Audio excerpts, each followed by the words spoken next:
मित्रहो, या दुसऱ्या पर्वाचे 49 एपिसोड तुम्ही ऐकलेत त्यासाठी मनापासून धन्यवाद.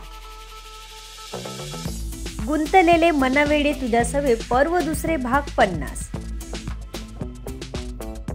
वेदचे रिपोर्ट अजून आले नव्हते. समीर एक धावती भेट देऊन गेला होता.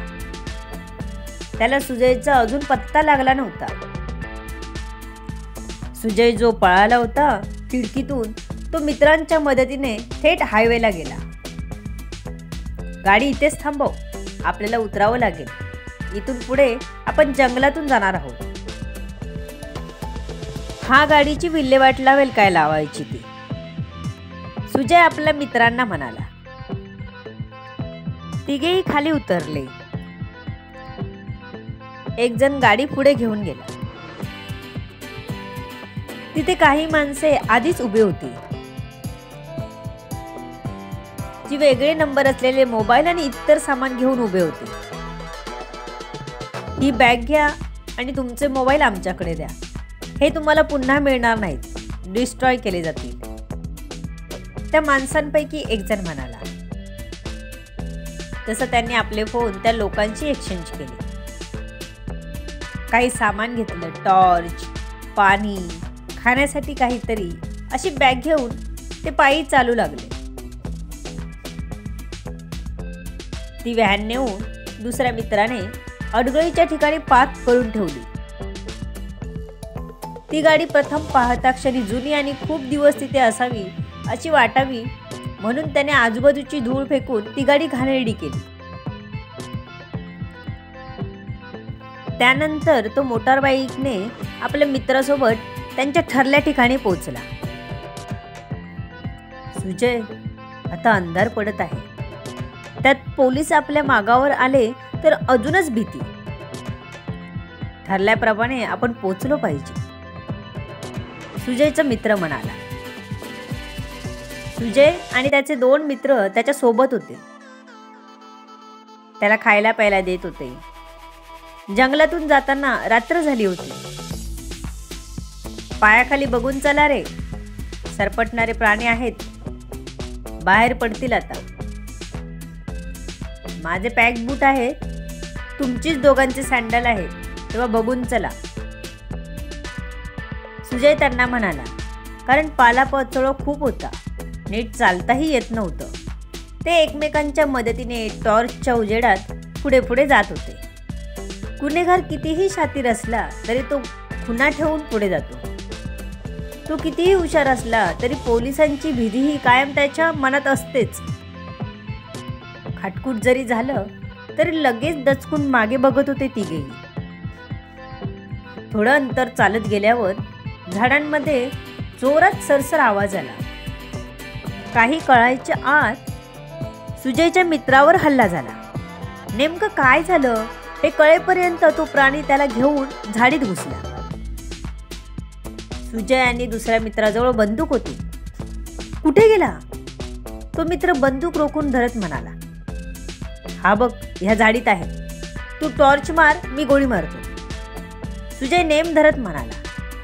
दोघंही त्या जंगली प्राण्याच्या पाठलागावर गेले. तिथेच झाडीत घुसल्यामुळे सुजय आणि त्याचा मित्र जाऊन त्या प्राण्यावर गोळी चालवली.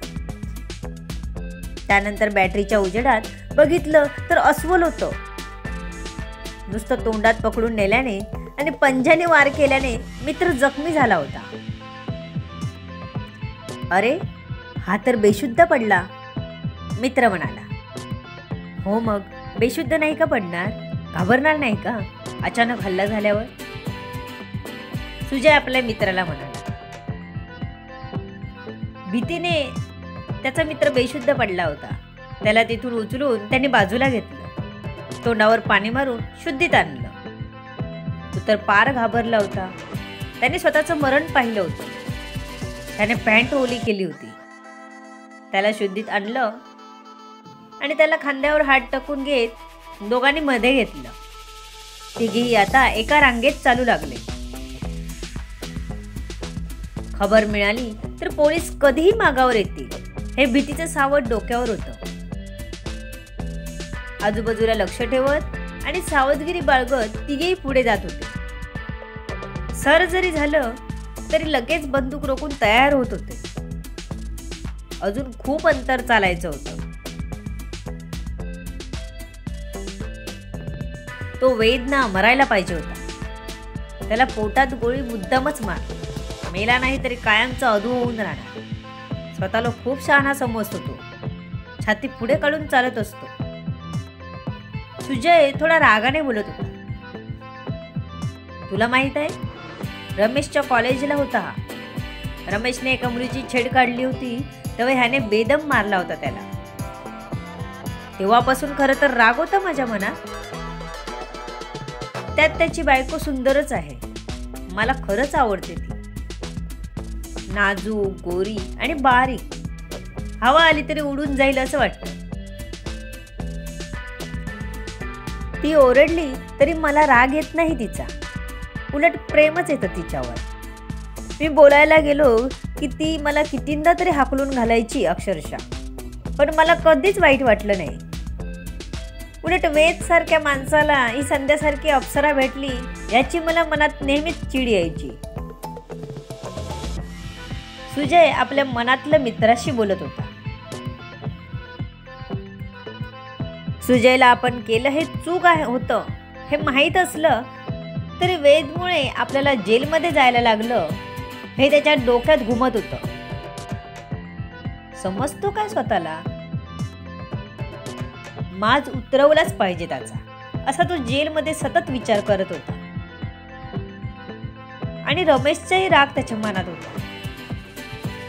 संध्यावर मात्र त्याचं प्रेम जडलं होतं. एका दगडात 2 पक्षी मारायला मिळतील म्हणून त्यांनी संध्याच्या किडनॅपिंगचा प्लॅन बनवला होता. त्याला आपल्याकडे संध्याला ठेवून ह्या वेदला तडपवायचं होतं. पण तो फसला आणि त्यालाच जेलमध्ये जावं लागलं. म्हणूनच त्याने जेलमध्ये बसून पूर्ण प्लॅन केला होता. आता आपले मित्र जेलमध्ये भेटायला आले की तो त्यांना सर्व सांगत असे, काही लिहून देत असे. ठरल्याप्रमाणे प्रामाणिकपणे काम करून तो लवकर तिथून सुटणार होता. त्यामुळे त्याने जेलमध्ये अजिबात दंगा किंवा मारामारी केली नाही. जेव्हा सुटला तेव्हा तो आधी मित्रांना भेटायला गेला. त्याने पूर्णपणे प्लॅन मित्रांना समजावून सांगितलं. त्यांना काय करायचं ते सांगितलं. इतर सर्व गोष्टी मित्र बघणार होते. त्यामुळे त्याने शांतपणे सर्व केलं होतं. आता पळून जाण्यात तो यशस्वी झाला होता. पोलिसांची एक टीम जरी कामाला लागली असली तरी अजून तरी त्यांच्या जवळपासही पोहोचली नव्हती. ते पुढे 1-1.5 तास चालत होते. त्यानंतर त्यांनी आधीच सर्व तयारी करून ठेवलेल्या ठिकाणी पोहोचले. तिथे लवकरात लवकर पोलीस पोहोचणार नाहीत याची काळजी घेतलेली होती. एक बेसमेंट होती. वरून लोखंडाचा कारखाना होता. आलो बाबा एकदाचे. तुझ्या बेसमेंट जवळ येताच बोलला. त्याने बेसमेंटमध्ये एंट्री केली. त्याचे हुश करत त्या मित्राला बसवलं तर तो आडवाच झाला. आता ह्याला काय झालं? तो मित्र म्हणाला, हा तर बेशुद्ध झाला. नशीब एवढा तरी चालला. सुजय आपल्या मित्राला बोलला, हे बघ, कानामधून आणि मानेमधून रक्त येतंय म्हणून बेशुद्ध पडला. दुसरा मित्र त्याच्या कानामधून आणि मानेमधून रक्त येत होतं ते बघून म्हणाला. पण ते तिथे बघायला वेळ नव्हता. त्याने एका हाताने दाबून धरत तो या दोघांबरोबर चालत होता. पण आता मात्र तो पुन्हा बेशुद्ध झाला होता. त्याला हॉस्पिटलमध्ये नेणं गरजेचं होतं. रोहन, एक प्रॉब्लेम झालाय. सुजयने रोहनला फोन करून सर्व सांगितलं. त्याला इतर मित्रांच्या मदतीने हॉस्पिटलला पाठवलं गेलं. ते हॉस्पिटल हेच होतं ज्यात वेद ॲडमिट झाला होता. पण त्यांना हे माहीत नव्हतं. ते आपल्या मित्राला वाचवण्यात गुंग होते. जवळपास 2 तास गेल्यामुळे रक्त गेलं होतं. त्यात तो चालल्यामुळे जास्तच एक्झर्शन झालं होतं. तो काही अजून शुद्धीत आला नव्हता. सर्वांची धावपळ चालू होती, त्यामुळे त्यांचं लक्ष संध्याकडे गेलं नव्हतं. त्यामुळे तिला त्याने पाहिलं नव्हतं. काय रे, बरं वाटतंय का तुला? किती घाबरवलंस? मान टाकतो सरळ. अशी सोबत करणार तू? रोहन भेटायला आला होता. तो त्याला विचारत होता. नुकताच बिचारा शुद्धीत आला होता. कुठे आहे मी? हॉस्पिटलमध्ये. पण मी तर... तो बोलणार इतक्यात रोहनने त्याचं तोंड दाबलं. भिंतीलाही कान असतात असं म्हणतात. हळूहळू तो आता बरा होत होता. रात्र जाऊन दुसरा दिवस उजाडला तसा रोहन पुन्हा भेटायला आला. आज तो थोडाफार ठीक होता, त्यामुळे त्यांचं लक्ष आजूबाजूला गेलं. आता त्यांना आजूबाजूला बघायला सुचत होतं. त्यांना संध्या आणि तिचे बाबा बसलेले दिसले. संध्याची पूर्ण कुंडली काढल्यामुळे त्यांना एकूण एक जण कुटुंबातला माहिती होता. त्यामुळे आता लक्ष जाताच त्यांनी बरोबर ओळखलं होतं. रोहनने पुन्हा एकदा मोबाईल मधला फोटो काढून खात्री करून घेतली, तर संध्याच होती. आता त्याला सुजयला सांगणं गरजेचं होतं. एक महत्वाचा पॉइंट होता जो सोडून चालणार नव्हता. त्याने हळूच एक फोटो क्लिक केला संध्या आणि तिच्या बाबांचा. आता त्याने वार्डमध्ये जात सुजयला फोन केला. हॅलो मित्रा, तुझ्यासाठी एक खुश खबर आहे, पण मला पार्टी पाहिजे. रोहन सुजयला म्हणाला. आधी काय खुश खबर आहे ते तरी सांग. राहुल शुद्धीत आला का? सुजयने रोहनला विचारला. हो, तो तर आला शुद्धी, पण अजून एक खुश खबर आहे. रोहनने त्याची उत्सुकता वाढवत सांगितलं. काय आहे? आता सांगशील तर कळेल ना. सुजयने रोहनला विचारलं. बरं, एक फोटो पाठवला आहे तुझ्यासाठी. तू बघून घे आणि मला सांग कसा वाटला तुला ते. रोहन म्हणाला आणि फोटो सेंड होतोय ते बघत राहिला. सेंड झाला आणि डबल टिक आली, फटाफट ब्लू टिक. जसं रोहनच्या चेहऱ्यावर हसू आलं. सुजयने फोटो बघितला. त्याला आधी वाटलं तिच्या घरातला फोटो आहे, पण निरीक्षण केल्यावर कळलं की तो हॉस्पिटलमधला फोटो आहे. त्याने लगेच रोहनचा नंबर डायल केला. तुझ्या समोर आहे ती? सुजयने विचारलं तसं रोहन हसला. वेद इथेच ऍडमिट आहे. तिला माहित नाही तुझा मित्र मी किंवा रोहित आहोत ते. तिनं आम्हाला बघितलं नाही म्हणून बिचारी बिंदास्त बसली आहे. रोहन सुजयला म्हणाला. खरंच खुश खबर दिलीस तू मला, पण सोबत तिचा बाप पण आहे. ठीक आहे, कधीतरी एक झलक तिच्यासाठी मारू शकतो. सुजय म्हणाला. दोघांचं असंच बोलणं चालू होतं. काय करेल सुजय? आयती संधी तर नाही ना मिळाली त्याला.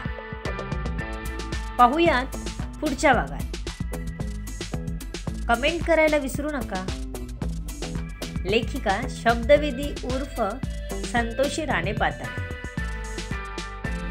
वेगवेगळ्या कथा ऐकण्यासाठी या चॅनलला सबस्क्राईब करा. आज थोडं मनातलं बोलते माझ्या. आज या कथेचे 50 भाग पूर्ण झाले. हे सांगताना खूप आनंद होतोय. तुमचा प्रतिसाद मिळत राहू दे मला. तुमच्या कमेंट मिळत राहू दे. तुम्हाला कथा आवडते का हे सांगत राहा. धन्यवाद.